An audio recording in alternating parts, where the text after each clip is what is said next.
Jamaah sekalian, para bapak, para ibu, ikhwan dan akhwat yang semoga dimuliakan Allah Ta'ala. Alhamdulillah pada hari Ahad ini kita bisa bertemu kembali. Mudah-mudahan setiap pertemuan kita Allah Ta'ala dengan wasilahnya memberikan tambahan ilmu kepada kita semuanya, sehingga semakin menguatkan dan meningkatkan keimanan kita semuanya. Pada pertemuan kita di hari Ahad ini, kita akan melanjutkan pembahasan tentang surah Al-Insan. Dan alhamdulillah kita sudah memulai pembahasannya pada bulan yang lalu sampai ayat yang ke-8 ya. Nah, di ayat 7 dan 8 Allah Subhanahu wa Ta'ala menyebutkan 3 sifat ibadullah, hamba-hamba Allah yang menghuni surga, yang mendapatkan minuman dari mata air kafur ya. Sifat yang pertama dalam ayat 7 ini, untuk mengulang kembali karena ayat berikutnya ada sambungannya ya, bersambung dengan ayat sebelumnya. Sifat yang pertama apa? Yufuna bin nadri, memenuhi nazar. Jadi kalau dia bernazar yang bukan nazar maksiat, maka dia memenuhinya. Kemudian sifat yang kedua, wa yakhafuna yawman kana syarruhu mustatira, yaitu takut terhadap hari akhir. Ada kekhawatiran, ada rasa takut terhadap hari akhir. Itu artinya dia beriman kepada hari akhir, di mana keimanan ini mewariskan rasa takut. Kalau sudah takut, maka dia akan mempersiapkan diri agar selamat dari apa yang dia takutkan di hari akhir nanti. Kemudian sifat yang ketiga, wa yut'imuna at-ta'ama 'ala hubbihi miskinan wa yatiman wa asira. Dia memberi makan kepada orang-orang lemah, kepada orang miskin, orang yang lemah karena tidak memiliki harta, kepada anak yatim, orang yang lemah karena masih kecil, kepada tawanan, orang yang lemah karena tidak bisa bekerja karena ditawan. Nah, dia kasih makan, dia bersedekah. Nah, ini 3 sifat yang Allah Subhanahu wa Ta'ala sebutkan tentang ibadullah yang disebutkan dalam ayat 6. Maka perhatikan 3 sifat ini ya. Semoga apabila kita memiliki 3 sifat ini, kita termasuk ibadullah yang dimuliakan masuk surga dan minum dari kafur. Kemudian ayat yang ke-9 Allah Ta'ala berfirman, innama nut'imukum liwajhillahi la nuridu minkum jazaa'an wala syukura. Innama nut'imukum, sesungguhnya kami memberi makan kepada kalian, bersedekah kepada kalian, berbuat baik kepada kalian, liwajhillah, karena mengharap wajah Allah, ikhlas, mengharap bertemu wajah Allah dalam keadaan Allah ridha. Maka ini menetapkan sifat wajah bagi Allah Ta'ala. La nuridu minkum, kami tidak menginginkan dari kalian, dari pemberian makan ini, jazaan, balasan, wala syukuro, dan ucapan terima kasih.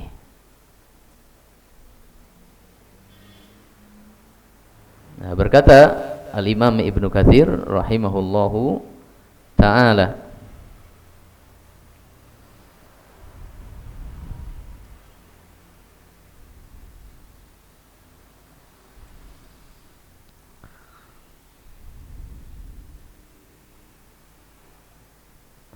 qailina bilisanil hal. Mereka ini berkata tapi bilisanil hal, dengan keadaannya.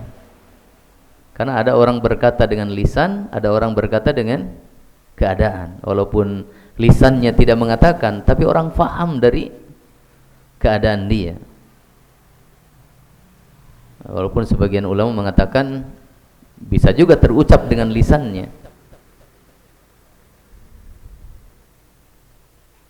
Jadi ketika mereka melakukan kebaikan-kebaikan tersebut, di antaranya memberi makan, keadaan mereka itu seolah-olah mengungkapkan innama nut'imukum liwajhillah, sesungguhnya kami memberi makan kepada kalian liwajhillah, karena wajah Allah, ay raja'a thawabillahi waridahu, yaitu berharap pahala dari Allah dan keridhaannya.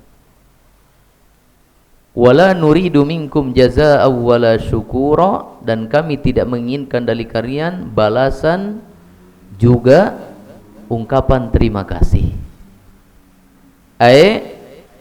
Artinya la natlubu minkum, kami tidak meminta kepada kalian mujazatan, balasan.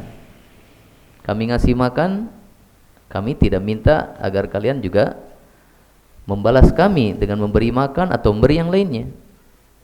Tukafi'unana biha, yang mana kalian membalas kami dengannya. Kami tidak meminta itu.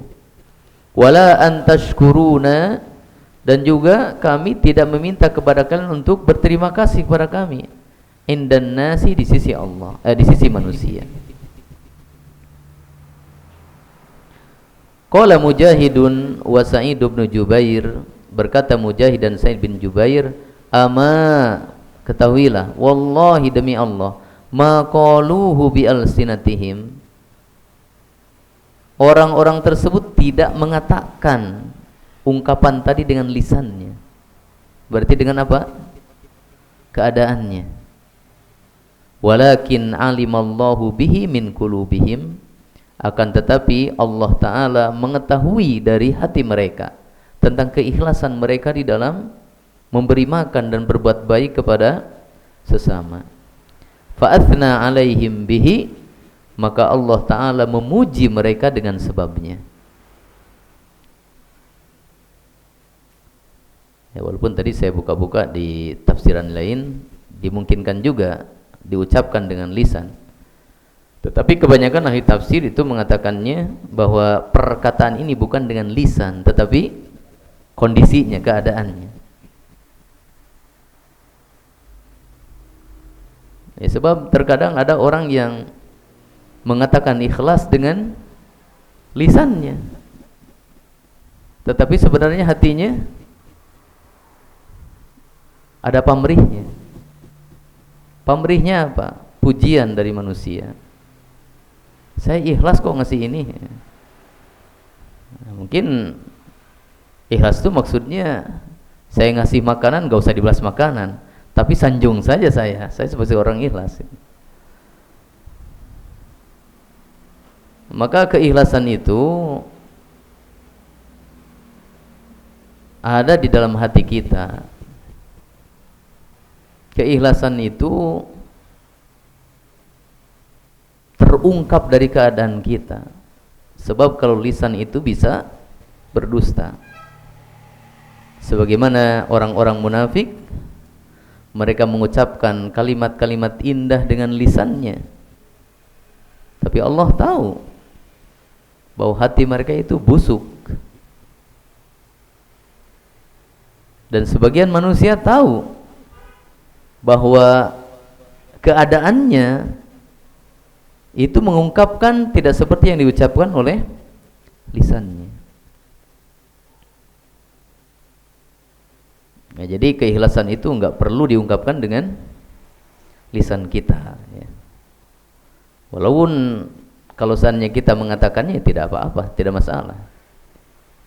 Asal yang diungkapkan oleh lisan kita memang betul keluar dari hati kita, bukan sebuah kemunafikan. Ya, maka ayat ini jemaah sekalian rahimani wa rahimakumullah menunjukkan pelajaran dari ayat ini ya, menunjukkan tentang kewajiban ikhlas di dalam beramal.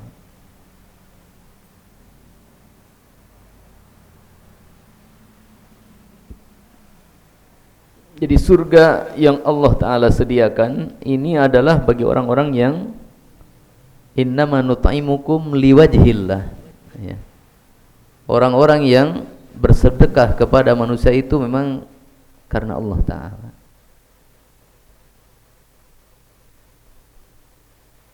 Maka di antara pengertian ikhlas apa yang disebutkan dalam ayat ini adalah ibtigha'a wajhillah. Dalam melakukan sesuatu adalah mencari wajah Allah, berharap pahala Allah. Kemudian la yuridu jazaan wa syukuran minan nas, tidak menginginkan balasan dari manusia.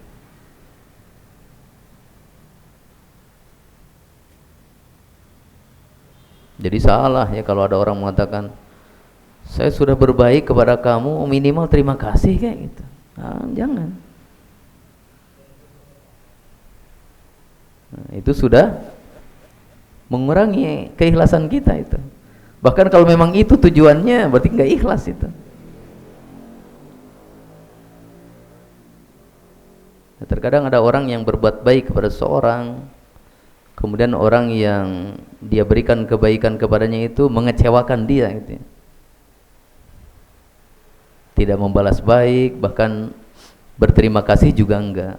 Nah, banyak di antara kita yang apa? Kemudian mengungkapkan kata-kata itu. Ya minimal terima kasih kayak gitu. Nah, itu tidak terungkap dari orang-orang yang ikhlas.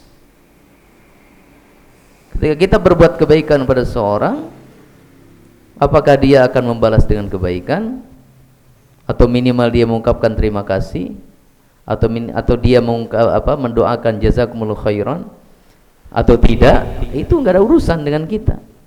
Karena urusan kita dengan siapa? Allah Ta'ala. Ayat yang berikutnya, ayat yang 10. Inna nakhafu mir rabbina yawman abusan qamtarira. Inna, sesungguhnya kami dalam melakukan perbuatan ini, nakhafu, merasa takut, mir rabbina, kepada Rabb kami, kepada Allah Ta'ala, yauman, akan suatu hari, itu akhirat, abusan, di mana banyak wajah-wajah yang bermuka masam. Bahagia atau sengsara bermuka masam? Sengsara. Qamtarira, penuh kesulitan, kesusahan.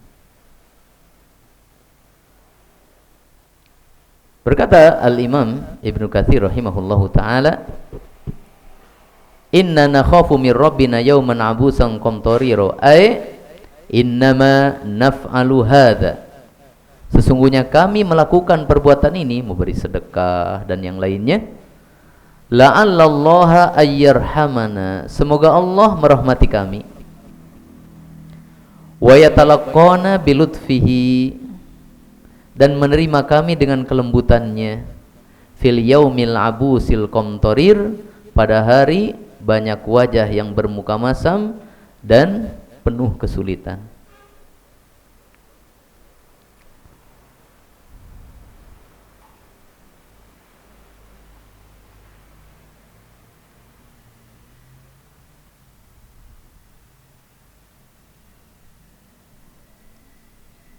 Ya. Jadi dia melakukan kebaikan-kebaikan di dunia ini adalah karena takut kepada Allah Ta'ala, takut mendapatkan kesulitan di negeri akhirat nanti.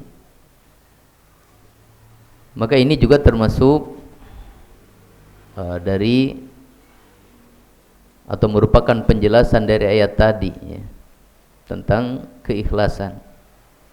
Keikhlasan dalam beribadah adalah berharap bahagia di negeri akhirat.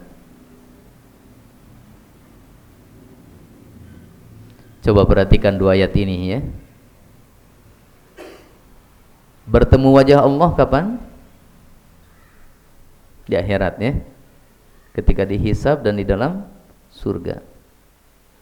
Kemudian yang ditakutkan oleh orang yang bersedekah ini apa? Negeri akhirat. Maka jemaah sekalian rahimani wa rahimakumullah, di dalam melakukan amalan-amalan yang itu memang untuk negeri akhirat, maka harapkanlah negeri akhirat ya. Bagaimana kalau kita beramal tetapi kita berharap untuk dunia? Paham ya?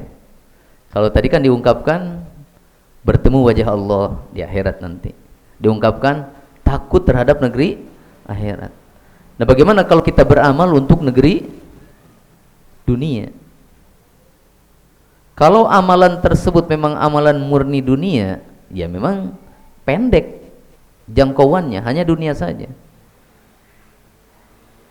Kamu kerja di toko ini jadi pelayan toko buat apa?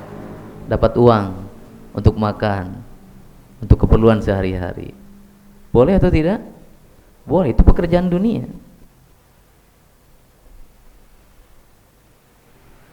Ya. Itu yang murni pekerjaan dunia. Sekarang ada amalan yang murni untuk akhirat. Ada amalan yang murni untuk akhirat. Jadi nggak ada kepentingan dunianya di situ. Maka ini tidak boleh kita mengaitkan dengan kepentingan dunia. Bila kita mengaitkan dengan kepentingan dunia, syirik masuknya. Kalau pada sebagian amal, syirik asghar. Tapi kalau seluruh amal, amal akhirat, amal agama, khusus ini, khusus amal akhirat, seluruhnya dibangun untuk kepentingan dunia, itu syirik akbar. Seperti yang disebutkan dalam kitab Tauhid, iradatul insani bi amalihi ad-dunya minasyirki iradatul insan bi amalihi ad-dunya. Termasuk kesyirikan seseorang yang melakukan amal, amal agama, amal akhirat, tapi dia menginginkan dunia darinya. Contohnya apa? Salat. Kamu salat buat apa? Laris dagang saya. Getol salat duhanya. Buat apa? Penglaris. Itu tujuannya tuh gitu. Kamu rajin salat tahajudnya untuk apa? Nah, supaya maju usaha saya, misalkan seperti itu. Nah, itu tidak boleh kalau itu. Apa kalau begitu kita tidak boleh ketika sholat memohon kebaikan dunia kepada Allah Ta'ala? Boleh. Ada kesempatan berdoa di situ dalam sujud kita, dalam tasyahud kita. Tetapi meniatkan ibadah tersebut untuk kepentingan dunia tidak boleh.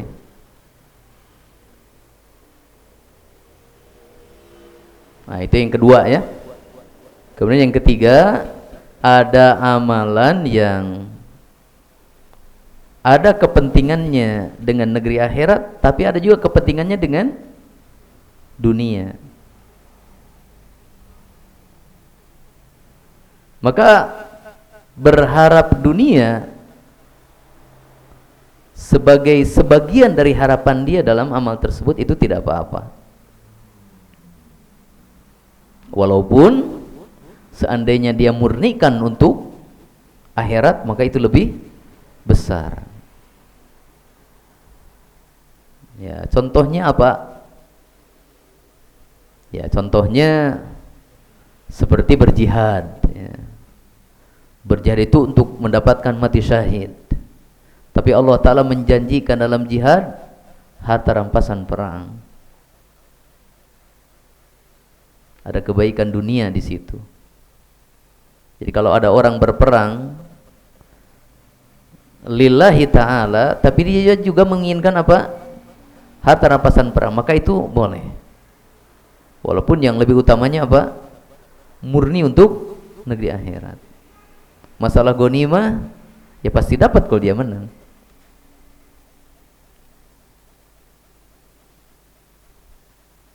Nah, memberi makan kepada sesama masuknya mana ini?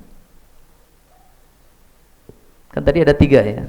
Amalan murni dunia, amalan murni akhirat, amalan yang di situ ada ketercampuran antara akhirat dan dunia. Nah, kalau memberikan sedekah gimana? Pertama, kedua, atau ketiga? Boleh enggak bersedekah? Tapi dia berharap Allah menyembuhkan penyakitnya dengan sedekah tersebut. Boleh enggak dia bersedekah? Tapi dia berharap Allah Ta'ala menyelamatkan dia dari musibah, bala yang menimpanya. Boleh atau tidak? Ya. Sedekah termasuk jenis yang ketiga. Termasuk jenis yang ketiga. Jadi ada untuk negeri akhiratnya, tapi ada manfaat duniawinya. Jadi kalau orang bersedekah dan berharap ada kebaikan duniawinya, maka itu boleh. Tetapi tidak boleh menjadikannya sebagai niatan yang pokok. Kalau enggak kena sakit, mah enggak pernah sedekah gitu. Enggak kena musibah, jangan kan ngasih sedekah, ingat sedekah aja enggak gitu.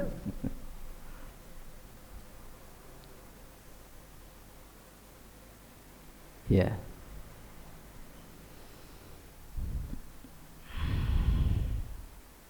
Tapi berharapnya kepada Allah, jangan kepada manusia. Yang disebutkan dalam ayat ini berharapnya kepada Allah, tidak kepada manusia. La nuridu minkum jazaa'a wala syukura. Kami tidak menginginkan dari kalian balasan, juga ungkapan terima kasih. Maka kebaikan dunia pun dari satu amalan yang kita lakukan yang memang itu ada kepentingan dunia, tetap mintanya kepada Allah Ta'ala, bukan kepada manusia. Kalau ada orang bersedekah umpamanya, minimal kan 10 kali lipat ya. Ada orang ngitung, hari ini saya sedekah 100.000, ditunggu sampai malam nih. Mana sejutanya ini datang-datang. Ya. Tapi mintain jangan kepada manusia. Mintanya kepada Allah Ta'ala. Tapi kalau murni untuk dunia, dia nggak bakal dapat akhiratnya. Makanya niatkan untuk negeri akhirat. Dunia tidak akan Allah Ta'ala lewatkan dari dia. Jadi jangan minta kepada manusia. Kebaikan dunia ini sebagai balasan dari kebaikan yang kita lakukan, dari satu amalan yang memang di situ ada kepentingan dunianya. Kalau sudah minta kepada manusia, hilang keikhlasannya. Saya ngasih ke kamu 100.000, kan janjinya dilipat 10, mana kamu nggak balas 1.000.000? Nah, minta balasannya kepada Allah Ta'ala, bukan kepada manusia.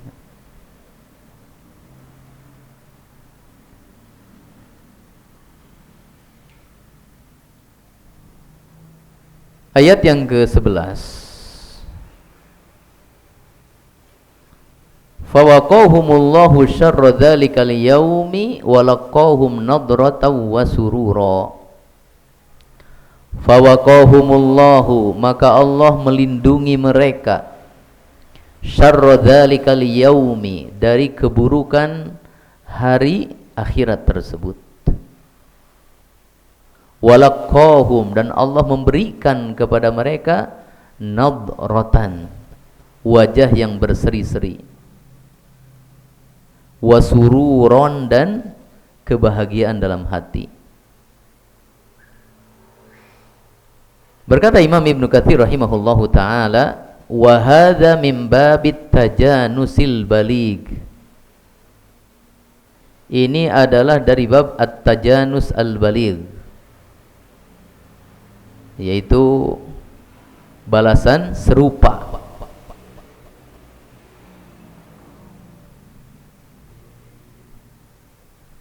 Kan dia beramal itu karena takut terhadap negeri akhirat,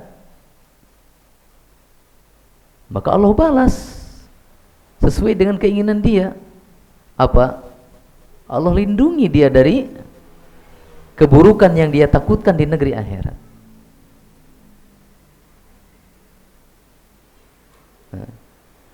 Dia beramal itu karena takut wajahnya bermuka masam. Ketika wajah orang-orang yang buruk amalnya bermuka masam di negeri akhirat nanti, dia takut seperti itu. Maka balasan dari Allah setimpal. Apa? Nadratan, wajahnya berseri-seri. Saya bersedekah karena saya tidak mau wajah saya bermuka masam nanti di akhirat. Nah, Allah balas setimpal, wajahnya berseri-seri. Kemudian dia bersedekah karena takut komtorir, kesulitan yang sangat berat di negeri akhirat nanti. Maka Allah balas dengan setimpal. Apa? Surur, bahagia. Ini tajanus, sejenis, balasannya sejenis.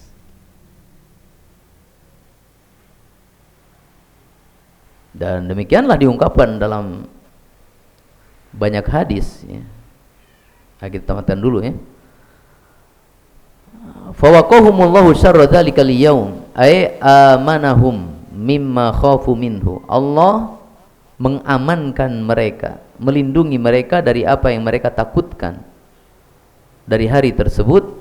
Walaqahum nadratan ay fi wujuhihim, Allah berikan kepada wajah mereka muka yang berseri-seri. Wasururon ay fi qulubihim, dan kebahagiaan yaitu dalam hati mereka. Jadi kalau kita meniatkan untuk negeri akhirat, maka kita akan mendapatkan kebaikan yang serupa dengannya. Rasulullah SAW bersabda, ya, man yassara musliman yassarahullahu yaumal akhirah, atau kama qala Rasulullah SAW. Siapa yang memudahkan urusan seorang muslim, maka Allah akan memudahkan urusan dia di negeri akhirat.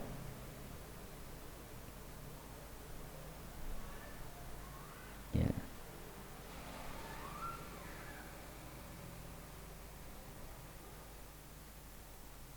Man aqala musliman aqalallahu khati'atihi. Siapa yang dengan kerelaan hatinya menerima pembatalan transaksi dari seseorang, padahal dia sudah dapat untung di situ, tiba-tiba dia membatalkan.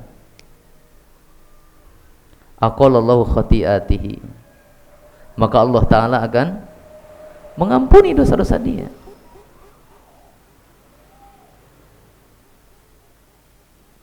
Jadi siapa yang menghilangkan penyesalan, kerugian dari seorang muslim, maka Allah Ta'ala akan balas setimpal. Kerugian dia, penyesalan dia di akhirat akan Allah Ta'ala hilangkan. Man naffasa an muslimin kurbatan min kurabid dunya, naffasa nafasallahu anhu kurbatan min kurabil akhirah. Siapa yang meringankan beban seorang muslim di antara beban-beban dunia, maka Allah Ta'ala akan meringankan beban dia dari beban-beban di negeri akhirat nanti. Asal niatnya untuk negeri akhirat. Kalau nggak ada niat untuk negeri akhirat, ya dia tidak akan mendapatkan di akhirat nanti.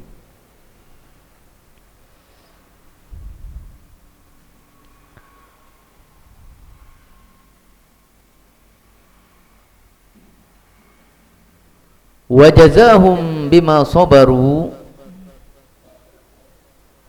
jannatan wa harira.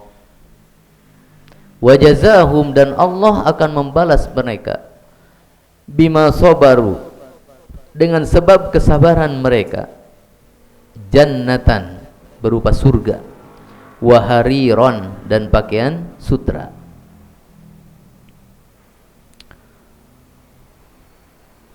Berkata Imam Ibnu Katsir rahimahullahu taala, wa qawluhu ta'ala wa jazahum bima sabaru, ay bisababi sabrihim, yaitu dengan sebab kesabaran mereka. A'tahum wa nawwalahum wa bawwa'ahum, Allah memberikan kepada mereka, Allah tempatkan mereka jannatan, di surga, wa hariron, dan pakaian sutra, ay manzilan rahban wa aishan rogidan walibasan hasanan. Allah berikan kepada mereka tempat tinggal yang luas dan kehidupan yang sejahtera dan pakaian yang indah. Itu di surga nanti. Nah, ini juga sebagai balasan untuk mereka, karena mereka melakukan amal tadi untuk mendapatkan surga, maka Allah berikan surga kepada mereka. Tapi yang menjadi poin pentingnya dalam ayat ini adalah bima sobaru. Beramal untuk negeri akhirat itu butuh kesabaran. Ya, karena memang dunia ini adalah darul bala, negeri ujian. Ya. Adapun hasilnya di negeri akhirat nanti. Jadi jemaah sekalian rahimani wa rahimakumullah, untuk menggapai surga kita dituntut bersabar. Butuh kesabaran. Kesabaran di dalam mentaati, di dalam melaksanakan perintah-perintah Allah Ta'ala, kesabaran di dalam menjauhi larangan-larangan Allah Ta'ala, kesabaran di dalam merasakan kesulitan-kesulitan dan kepahitan-kepahitan hidup yang sudah ditakdirkan oleh Allah Ta'ala kepada kita. Semuanya butuh kesabaran.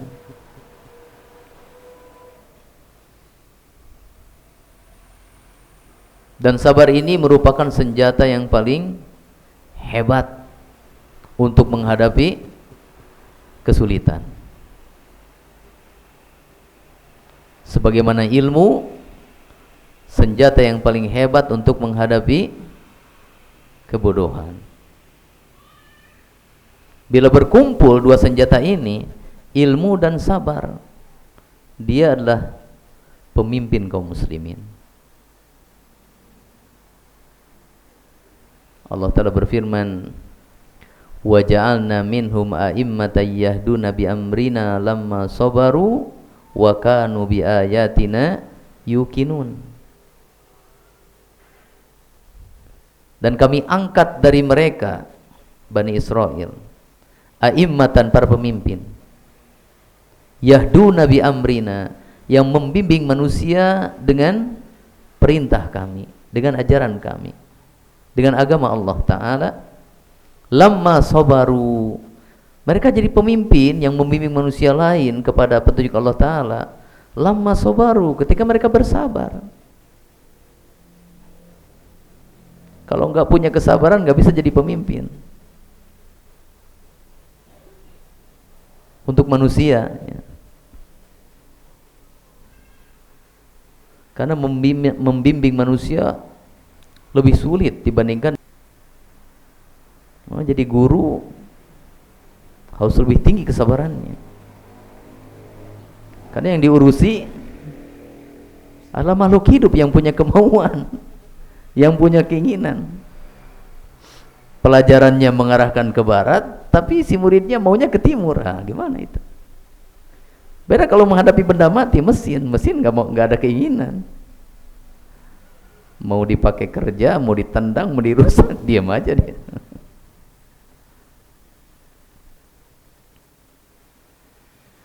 Ya butuh kesabaran.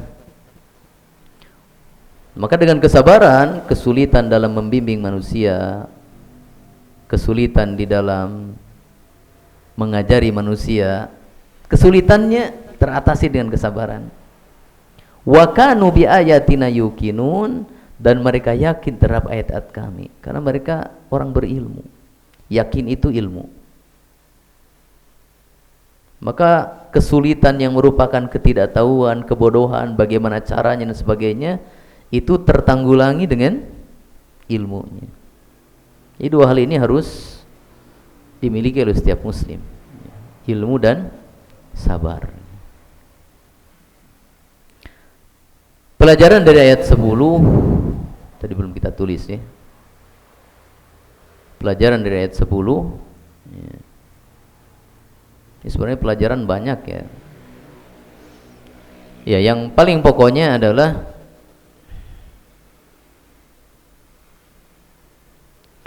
kewajiban untuk merasa takut kepada Allah dan kepada negeri akhirat.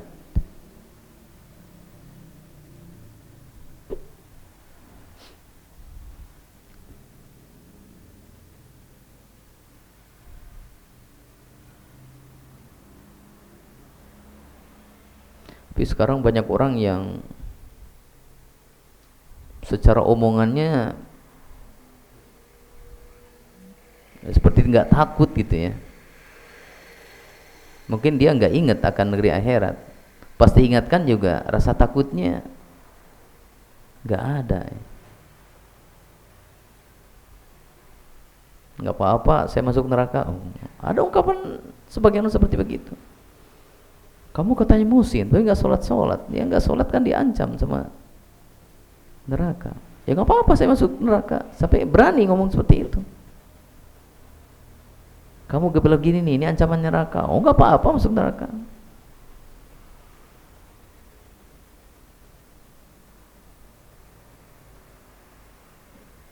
Saya dengar ceramah Ustaz Khalid Basalamah Hafizahullah Ta'ala tentang kisah perang ya. Di perang Khandaq kalau nggak salah ya, itu ada beberapa jagoan Quraisy yang berhasil meloncati apa parit. Kan paritnya lebar itu. Yang lain nggak bisa, ini jagoannya. Kalau nggak salah 5 orang kata beliau. Nah di antaranya salah satunya itu, kalau di kita mungkin pendekar mungkin ya. Jadi orang yang kalau berkelahi nggak pernah kalah. Gitu. Sudah tua, tingginya besar, badannya tinggi besar. Gitu.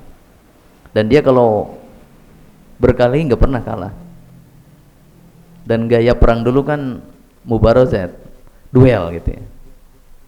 Bukan main tombol gitu, enggak, duel 1 lawan 1. Perang dimulai seperti itu.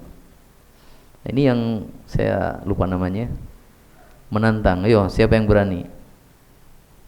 Enggak ada yang berani. Ya, kecuali siapa?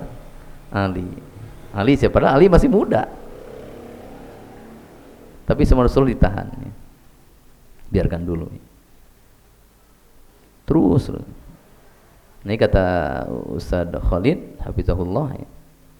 Jadi ada satu menunggu momen yang tepat sampai keluar kata-kata. Nah itu, siapa yang maju? Katanya kalau saya mati saya masuk neraka. Dan kalau kamu yang mati, kau masuk surga. Yo, siapa yang mau mengantar saya ke neraka? Kata Rasulullah, sekarang. Baru dipersilahkan.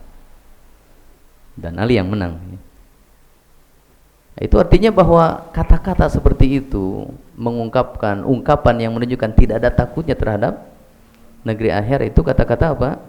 Kufur.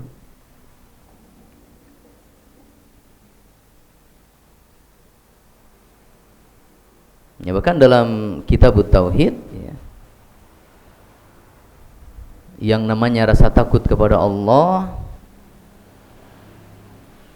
rasa takut kepada negeri akhirat ya.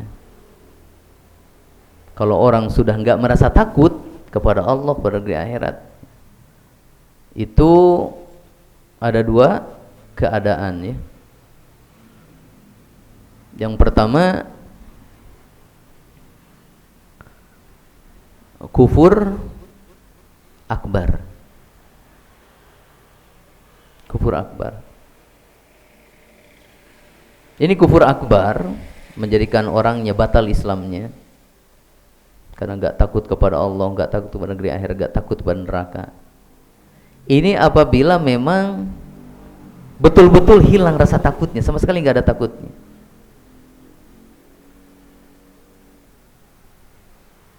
Maka ini kufur akbar. Yang kedua, kufur asghar. Yang kedua, kufur asghar. Kufur asghar ini apabila rasa takutnya masih ada. Ada. Cuma berkurang, mengecil, kecil rasa takutnya. Maka kenanya kufur asghar.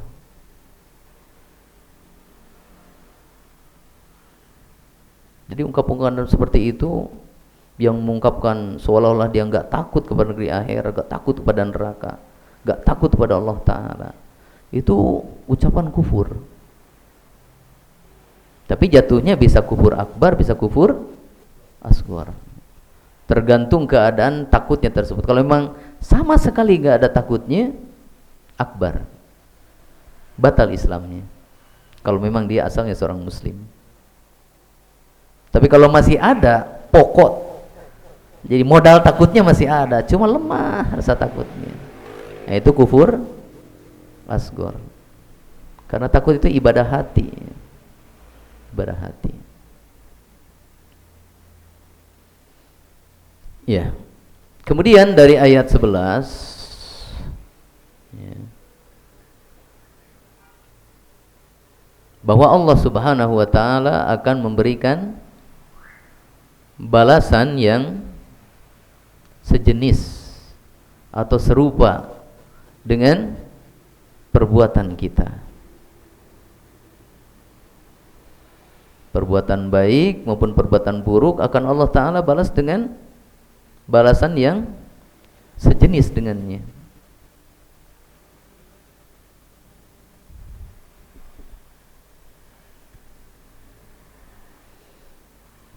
Kemudian dari ayat 12 tentang kewajiban bersabar untuk menggapai surga. Di mana sabar tadi sudah saya sampaikan. Ada berapa sabar itu? 3 ya. Menahan diri di dalam mentaati perintah-perintah Allah dan Rasulnya SAW. Kemudian yang kedua, menahan diri dari bermaksiat atau melanggar larangan-larangan Allah dan Rasulnya SAW.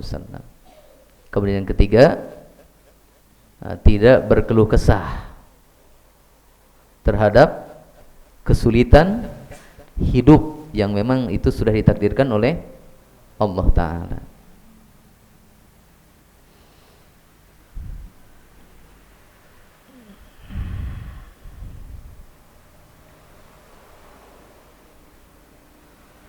Nah, di sini ada balasan sutra di negeri akhirat nanti. Di dunia boleh nggak pakai sutra? Di akhirat nanti ada homer. Di dunia boleh nggak homer? nggak boleh, haram ya. Di akhirat nanti pakaiannya dari sutra. Di dunia halal atau haram sutra? Nah, dirinci ya. Bagi laki-laki haram. Bagi perempuan halal, boleh. Nah, yang jadi masalah bagi kita adalah kalau kita ingin berpakaian sutra, laki-laki ini jangan pakai sutra di dunia. Supaya mendapatkan sutra di mana? Di akhirat. Kalau bagi perempuan ya silahkan memakai kain sutra di dunia karena tidak dilarang. Ya. Adapun bagi laki-laki maka haram menggunakan sutra. Jangan dilanggar ini, ya. Supaya mendapatkan sutra nanti di akhirat. Khomer haram di dunia ini, baik laki-laki maupun perempuan. Maka untuk mendapatkan khomer di akhirat nanti, jangan minum khomer di dunia ini. Khomernya ditabung di akhirat nanti. Dan khomer di akhirat nanti namanya khomer, cuma sifatnya beda dengan di dunia ini. Tidak ada bahayanya. Murni kenikmatan. Murni kenikmatan. Kalau khomer mana? Di akhirat nanti. Ayat yang berikutnya. Ayat 13. Muttaqiina fiha 'alal araiki la yarawna fiha syamsan wala zamharira. Muttaqiina fiha, mereka bersandar di dalam surga, 'alal araiki, di atas dipan-dipan. La yarawna fiha, mereka tidak melihat di surga nanti syamsan, matahari, wala zamharira, dan dingin yang sangat dingin. Nah, ini menggambarkan tentang bagaimana nikmatnya surga. Berkata Imam Ibnu Katsir rahimahullahu taala, yukhbiru taala an ahlil jannati, Allah taala memberitakan tentang penghuni surga. Wa ma hum fihi minan naimil mukim, dan kenikmatan yang mereka dapatkan berupa kenikmatan yang abadi. Wa ma asbagu alaihim minal fadlil amim, dan apa yang Allah taala berikan kepada mereka berupa keutamaan, anugerah yang sangat banyak. Faqala ta'ala, maka Allah Ta'ala berfirman, muttaqiina fiha 'alal araik. Ya. Wa qad taqaddama al-kalamu 'ala dzalika fi surati Shaffat wa dzikru al-khilafi fil ittika. Jadi ada perbedaan pendapat para ulama tentang ittika. Ittika itu asalnya bersandar. Tapi yang dimaksud adalah apakah bersandarnya hal walittija, sambil berbaring, awit tamarfuk, awit tarabu, awit tamakun fil julus, ataukah sambil duduk. Saya lupa arti tamarfuk. Kalau tarubu duduk bersila, ya. Tamakun fil julus, duduk yang kokoh. Jadi para ulama berbeda pendapat apakah ittika bersandar mereka di atas dipan-dipan sambil terlentang berbaring atau sambil duduk, ya. Wa annal araik hiya surur.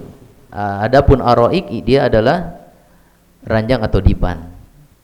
Wa qaulu ta'ala la yaruna fiha syamsa wala zamharira, ay laisa indahum harrun muz'ijun. Mereka tidak merasakan panas yang mengganggu, yang sangat panas. Wala bardun mu'limun, juga dingin yang menyakitkan. Bal hiya mizajun wahidun daimun sarmadiyun la yabghuna anha hiwala. Tetapi keadaannya itu pertengahan. Enggak panas, enggak terlalu dingin. Jadi udara yang sangat nyaman, udara yang sangat enak, ya. terus daimun sarmandiyun, sepanjang masa begitu. La yabghuna anahi wala, sehingga mereka tidak mengharapkan perubahan udara. Udah, memang itu yang pasti. Kalau terlalu dingin, hod kan. Kalau panas, geber gitu. Harudang. Maka di sana menggigil gak ada, gerah juga gak ada. Pas udara yang paling nyaman. Jadi jamaah sekalian rahimani wa rahimakumullah, kita di surga nanti mudah-mudahan kita menjadi penghuni surga ya. Itu akan mendapatkan dipan-dipan. Ya.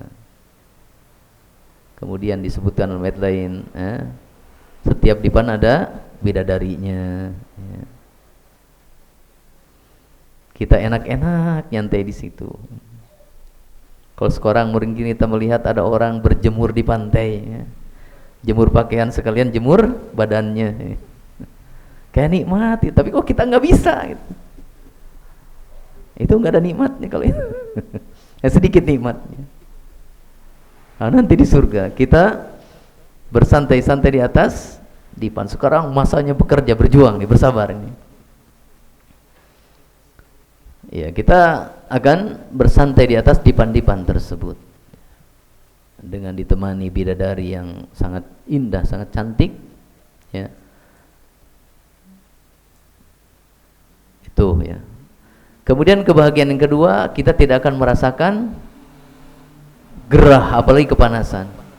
Juga kita tidak akan merasakan gigil kedinginan. Dalam ayat ini Allah Ta'ala katakan bahwa di surga kita tidak melihat matahari. Ya. Para ulama mengatakan di surga tidak ada matahari. Yang ada apa? Cahaya. Jadi keadaan di surga itu stabil, gak seperti di dunia. Ada terang, ada gelap. Di sana stabil. Terangnya dari cahaya, bukan dari matahari. Ya.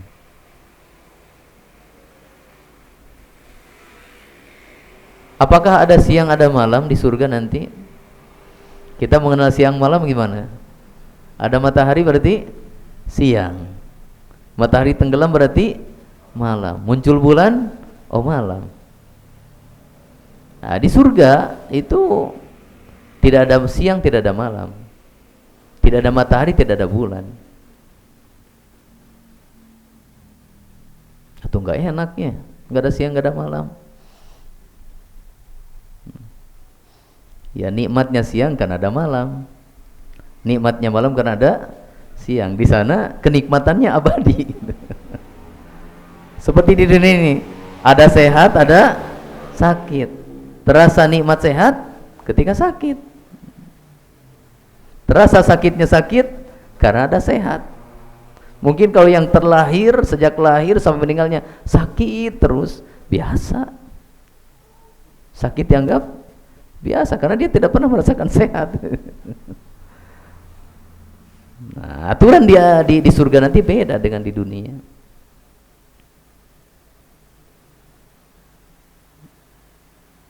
Ya, kebutuhannya beda dengan kebutuhan di dunia ini. Gimana sejemur pakaian di surga nanti? Emang mau jemur pakaian?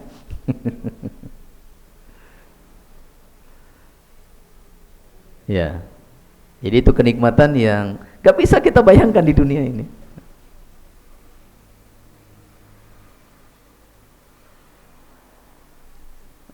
Rindu kepada matahari?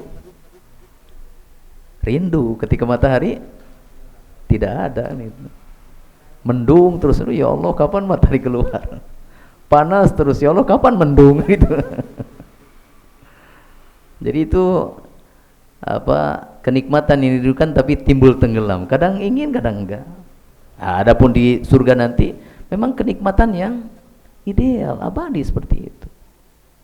La yabghun anhahi wala, enggak minta ganti gitu. Kalau di dunia baju udah usang, minta ganti yang baru. Di akhirat gak ada seperti itu. Pokoknya abadi semuanya. Ya.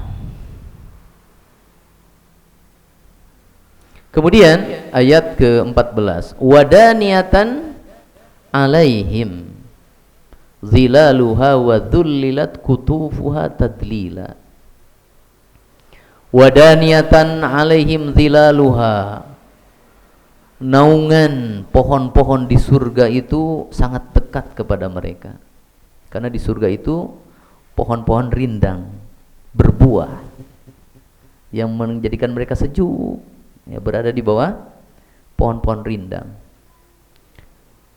Dekat kepada mereka naungan pohon-pohon yang ada di surga. Wa dzullilat kutufuha tadlila, dan dimudahkan semudah-mudahnya untuk memetik buah dari pohon-pohon yang ada di surga. Berkata Imam Ibnu Katsir rahimahullahu taala, wadaniyatan alaihim zilaluha ay qaribatan ilaihim agsanuha, dekat kepada mereka dahan-dahan pohon surga, dekat kepada mereka sehingga rindang. Wa dzullilat kutufuha tadlila ay mata ta'atahu, ketika mereka menginginkan buah surga, danal qatfu ilaihi, memetiknya dekat. Wa tadalla min a'la ghusnihi, dan dia turun dari dahannya yang tinggi. Ka'annahu sami'un ta'i'un, seolah-olah pohon itu mendengar dan mentaati. Jadi Masya Allah, ini kalau kita bayangkan dengan keterbatasan hayalan kita ini, kita enak-enak santai di atas dipan, ditemani bidadari, minuman datang sendiri, ya, dengan gelas yang tidak pernah kosong, penuh terus, ya. Kemudian di sekitar kita pohon-pohon yang rindang. Coba bayangkan, pohon yang rindang, ya. Dimana kalau kita menginginkan buahnya, si dahannya turun sendiri. Jadi untuk memetik buahnya kita tidak perlu naik pohonnya, kita tidak perlu ngambil gantar, apa gantarnya, bambu galah, ya. Apalagi melempar pakai batu, nggak perlu, datang sendiri buahnya. Demikian juga dengan minum air, kan sungai di surga itu tanpa cekungan tanah. Kemana mengalirnya? Ya sesuai keinginan kita. Mau minum Homer, datang sungai Homer ke kita. Nggak perlu kita mencari 1 kilometer nih sungainya. Nggak ada angkot lagi. Enggak, dia datang sendiri.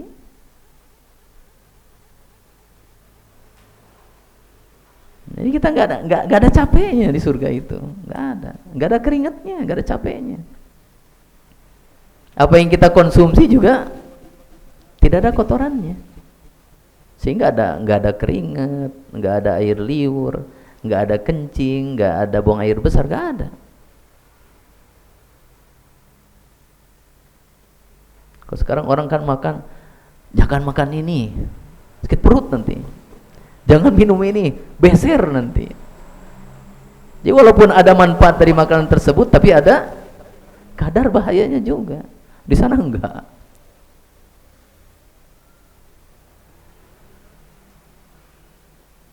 Jadi dimudahkan.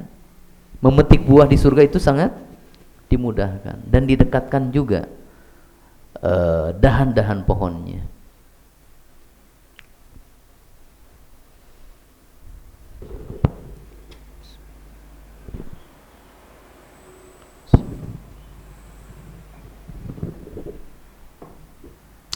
Kemudian ayat yang ke-15, wa yutafu alaihim bi aniyatin min fiddatin wa akwabin kanat qawarira.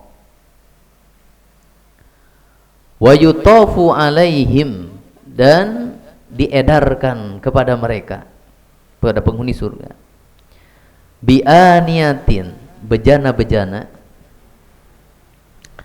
min fiddatin yang terbuat dari perak, wa akwabin dan gelas-gelas, kanat qawariro. Kalau saya lihat di Quran terjemah itu kristalnya. Jadi kalau lihat kepada penafsiran yang saya dengarkan itu apa namanya, ya kita tidak mendapatkannya di dunia ini, gitu, qawarir itu. Semua yang disebutkan di surga ada di sini di dunia, kecuali qawarir. Nah, jadi dia bejana yang tembus pandang, tapi bukan kaca. Ya. Kalau kaca mah dulu juga ada kan gitu. Tapi kalau lihat di Quran terjemah kristal, saya nggak tahu kristal itu apa. Sejenis kaca atau sejenis kaca ya. Ya wallahu a'lam, mungkin itu hanya pendekatan arti saja. Karena tidak semua yang ada dalam Al-Qur'an ya itu terjemahnya 100%. Ada terjemah yang hanya sekedar mendekatkan saja. Apalagi yang berkaitan dengan negeri akhirat nanti. Semuanya ya. Kalaupun ada terjemahnya yang 100%, tapi hakikatnya beda. Lebih daripada apa yang ada kita dapatkan di dunia ini. Ya. Kemudian ayat 16-nya qawariro min fiddatin, tuh. Qawarir dari perak. Jadi kalau diartikan kristal perak bukan? Ini hanya pendekatan saja. Umpamanya kristal kalau di dunia, mungkin seperti itu. Qaddaruha takdiro, yang mereka menentukannya sesuai dengan keinginan mereka. Di sini dalam ayat 15 dan 16 ya, kita lihat dulu penjelasan Imam Ibnu Katsir. Wa yutafu alaihim bi aniyatin min fiddati wa akwab, ay yatufu alaihim al khuddam, akan mengelilingi mereka para pelayan di surga. Jadi di surga masing-masing kita punya pelayan. Bi awanit ta'am, dengan bejana-bejana berisi makanan. Wahia min fiddatin, dan itu terbuat dari perak. Wa aqwa bisyarabi, dan gelas-gelas minuman. Wahia al-kaizan, apa namanya, seperti gayung. Allati la uralaha wala kharatim, tapi tidak ada mulutnya, tidak ada apa namanya. Kalau teko itu suka ada yang mulutnya yang bengkok gitu tuh. Seperti belalai kalau gajah mah, itu enggak ada. Ya.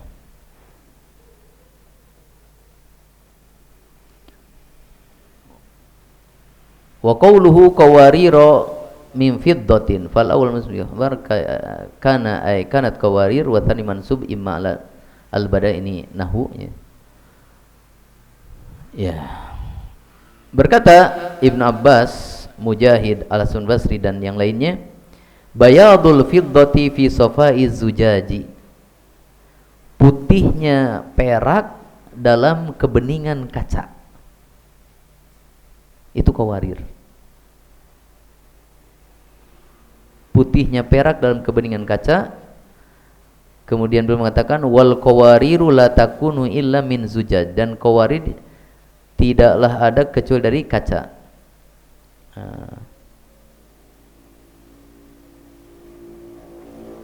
Kita lanjutkan. Fahadil aqwabu hiya min fiddatin wa hiya ma hadha syafafatun yura ma fi batinha min dhahiriha. Gelas-gelas ini terbuat dari perak, dan perak ini syafafah. Syafafah itu tembus pandang. Jadi isinya akan terlihat dari luarnya. Wa hadza mimma la nadhira lahu fid dunya, ini tidak ada perumpamaannya di dunia. Berkata Ibnu Mubarak dari Ismail dari Ibnu Abbas, laisa fil jannati syai'un illa qad utitum fid dunya. Tidak ada sesuatu apapun di surga kecuali telah diberikan kepada kalian di dunia shibhuhu, telah diberikan perumpamaannya di dunia. Jadi apa yang disebutkan di surga itu sudah diberikan kepada kita perumpamaannya di dunia.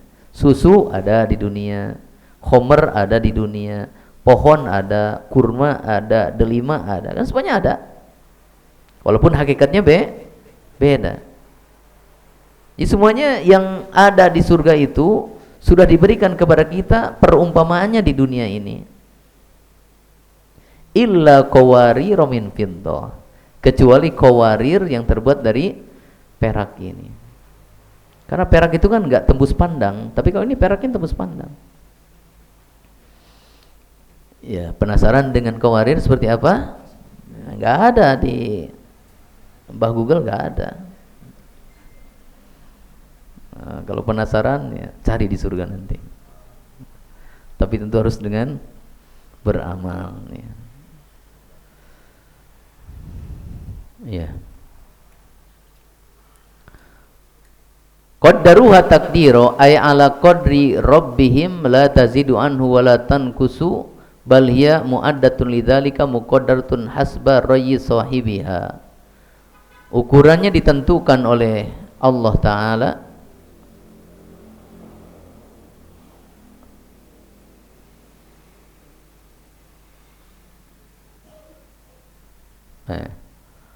ala qadri rabbihim la tazidu anhu wa la tankusu.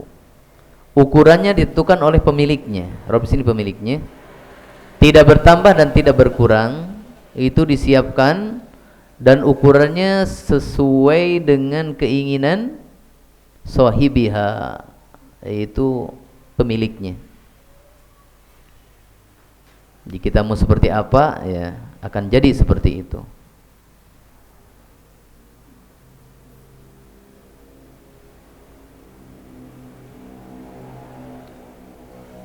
Kemudian ayat yang ke-17, wa yusqawna fiha ka'san kana mizajuha zanjabila. Wa yusqawna fiha, penghuni surga akan diberi minum di dalam surga, ka'san, di dalam gelas. Ini air minum khamr. Akan diberi air minum khamr di dalam gelas, kana mizajuha zanjabila, yang dicampur dengan, ya kalau di kita zanjabil itu jahe. Untuk di dunia ini zanjabil ini apa? Jahe. Jadi di surga juga ada jahe. Sama namanya tapi hakikatnya beda. Pada awal surat air minumnya dicampur dengan kafur. Di sini di pertengahan surat air minum khamarnya dicampur dengan zanjabil jahe. Ya. Ainan fiha tusamma salsabila, yang diambil dari mata air fiha di dalam surga, tusamma salsabila, yang dinamakan dengan salsabil. Ya. Berkata Imam Ibnu Katsir, ay wa yusqawna yakni al-abraro aidan fi hadhil aqwam, bahwa orang-orang abror, orang-orang yang taat kepada Allah Ta'ala dan Rasulnya SAW, mereka juga diberi minum di gelas-gelas ini, ka'san ay khomron, itu gelas yang berisi air khomer.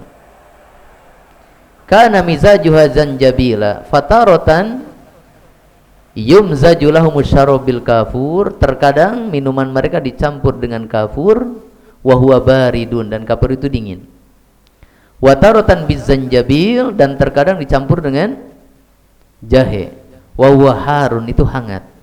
Liya tadilal amr, supaya keadaannya pertengahan antara dingin dengan panas.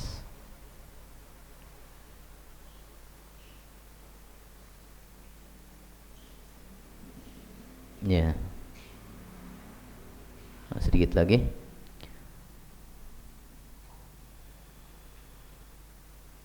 Wa yatufu alaihim wildanum mukhalladun idza ra'aitahum hasibtahum lu'lu'an manthura. Wa yatufu alaihim, dan mengelilingi mereka, wildanun, anak-anak, mukhalladuna, yang abadi dalam keanak-anakannya ini. Jadi mereka tidak akan menua. Udah aja begitu. Tidak bertambah umur mereka. Anak-anak remaja. Idza ra'aitahum, apabila kamu melihat mereka, hasibtahum, kamu akan menyangka mereka itu lu'lu'an, mutiara, manthuron, yang bertebaran, yang berserakan. Jadi di surga nanti kita ini akan dilayani oleh wildanun mukhalladun, yang penampilan mereka itu begitu indah, seindah mutiara. Sehingga kalau melihatnya seperti mutiara yang bertebaran di mana-mana. Karena banyaknya mereka. Yang melayani kita bukan cuma satu orang, tapi banyak wildan. Wa idza ra'aita thamma ra'aita na'iman wa mulkan kabira. Kita lihat dulu penafsiran Ibnu Katsir ayat 19, ya. Wa yatufu 'alaihim wildanun mukhalladun idza ra'aitum hasibtahum lu'lu'an manthura. Ay yatufu 'ala ahlil jannati lil khidmati, akan mengelilingi penghuni surga, lil khidmati, untuk melayani mereka, wildanun min wildanil jannah, anak-anak dari anak-anak surga. Ini menurut jumhur ulama, wildan yang disebut sebagai pelayan di surga nanti itu adalah makhluk yang Allah Ta'ala ciptakan di dalam surga. Jadi mereka nggak ada di dunia ini. Sebagaimana bidadari. Jadi Allah Ta'ala telah menciptakan di surga itu bidadari untuk melayani kita, melayani kebutuhan biologis kita, kenyamanan kita. Kemudian Allah Ta'ala juga menciptakan wildan, anak-anak, untuk melayani kebutuhan kita.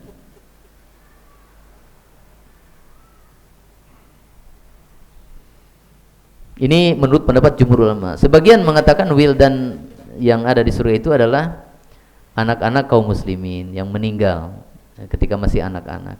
Sebagian lagi mengatakan itu anak-anak orang kafir, ya, dan seterusnya. Tapi ya jumhur mengatakan yang benar adalah ini. Kalau Syekh Utsman Al-Khamis mengatakan yang mengartikan dengan anak-anak kaum muslimin atau anak-anak orang kafir itu tidak ada dalil yang kuat yang menunjukkannya, ya. Jadi wildan ini adalah memang makhluk yang Allah Ta'ala ciptakan di surga, bukan anak-anak di dunia ini. Lalu bagaimana dengan anak-anak dunia? Ya, anak-anak dunia nanti mereka sama seperti orang tuanya. Di akhirat nanti mereka apa? Menikmati surga, bukan jadi pelayan, tapi orang yang dilayani sebagaimana orang yang sudah dewasa, ya, ketika di dunia ini. Kemudian mukhalladuna ay ala halatin wahidatin mukhalladuna 'alaiha la yataghayyaruna anha la tazidu a'marum antil kasin. Mukhalladun itu artinya kekal dalam anak-anaknya ini.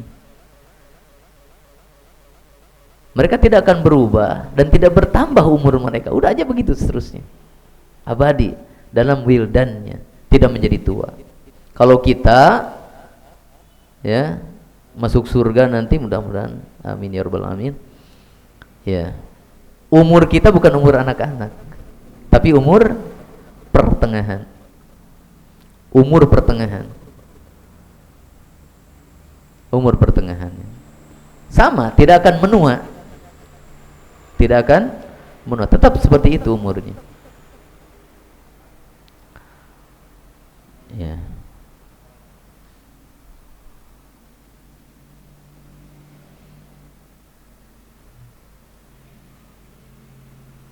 Kemudian idza ra'aitum hasibtum lulu'an manthura, ay idza ra'aitum fi intisharihim fi qada'i hawaijis sada wa katratihim wa sabahati wujuhim wa husni alwanihim wa thiyabihim wa huliyihim hasibtahum lulu'an manthura.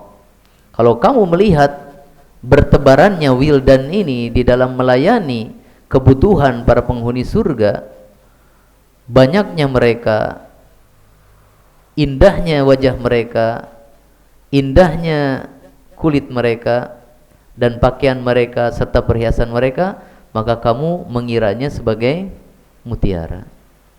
Saking indahnya wildan ini. Ya.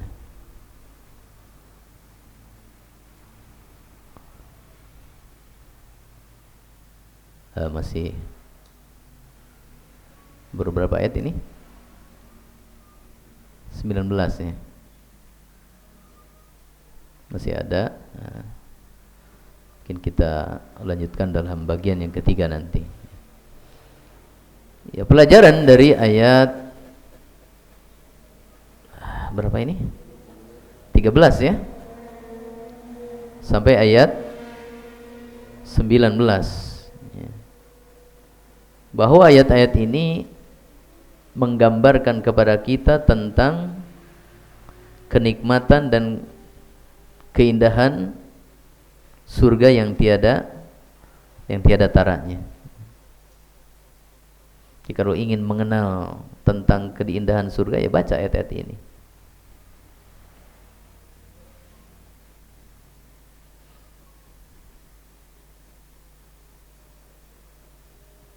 Ya, tapi karena keimanan kita memang lemah ya. Seperti dingin-dingin aja baca ayat-ayat ini. Kalau para sahabat dulu kan seperti yang pernah saya ceritakan di awal ya, ketika dibacakan surat ini sampai ada sahabat yang saking kagumnya langsung meninggal gitu. Kagum dan sangat berharap terhadap surga, langsung meninggal selesai mendengar surat ini. Dan nanti juga ada cerita nanti di ayat setelah ini ada cerita ya. Sama, itu sampai meninggal juga berkaitan dengan surat ini. Saking terharunya karena dia itu adalah orang yang hitam legam ya.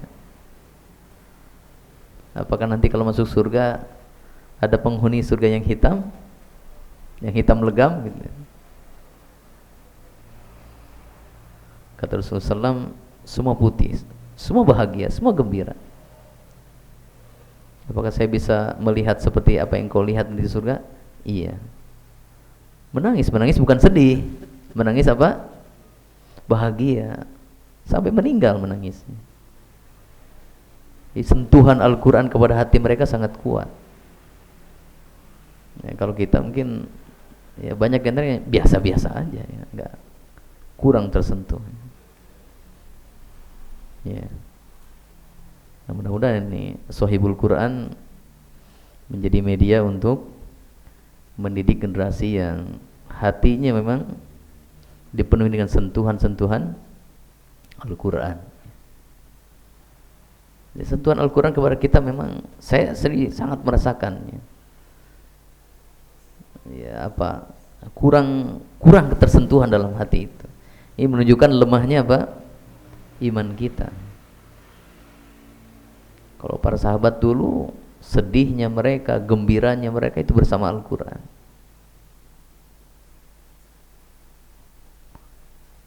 Dan mereka sangat rindu kepada bacaan Al-Quran. Sampai ketika Rasulullah SAW mengatakan, tamatkan Al-Quran dalam 40 hari. Ada sahabat, saya bisa lebih dari itu. 30 hari, bisa lebih dari itu. 20 hari, bisa lebih dari itu. 10 hari, bisa lebih dari itu. 7 hari, saya masih bisa lebih dari itu ya Rasulullah. 3 hari, saya masih bisa lebih dari itu. Jadi pengen itu baca Quran gitu. Itu dalam kesibukan mereka, karena mereka sangat merasakan sentuhan-sentuhan Al-Quran tersebut. Ya tentu ini berkurangnya sentuhan Al-Quran ke dalam diri kita ya, karena jarangnya kita bergaul dengan Al-Quran. Nah, sentuhan HP sangat dalam hati kita ya. Kalau mau pergi mana HP, bangun tidur mana HP, mau tidur amankan dulu HP, kemana-mana bawa HP, sangat menyentuh pada hati kita. Tapi Al-Quran gak bertemu sehari aja acuh aja kita. Ini menunjukkan sentuhan Al-Quran pada hati kita apa? Lemah. Bukan lemahnya kehebatan, bukan, tapi lemahnya hati kita. Karena ibarat lampu besar, kalau matanya lemah, ya tetap aja lemah penangkapannya. Al-Quran itu sentuhannya kuat, besar, hebat.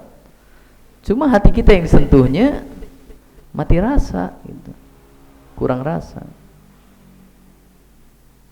Ya makanya harus sering-sering kita membaca Al-Quran dan memahami ayat-ayat Al-Quran ya. Ini untuk terus merangsang ya. Merangsang ketersentuhan hati kita dengan Al-Quran. Tabarakallahu li wa lakum.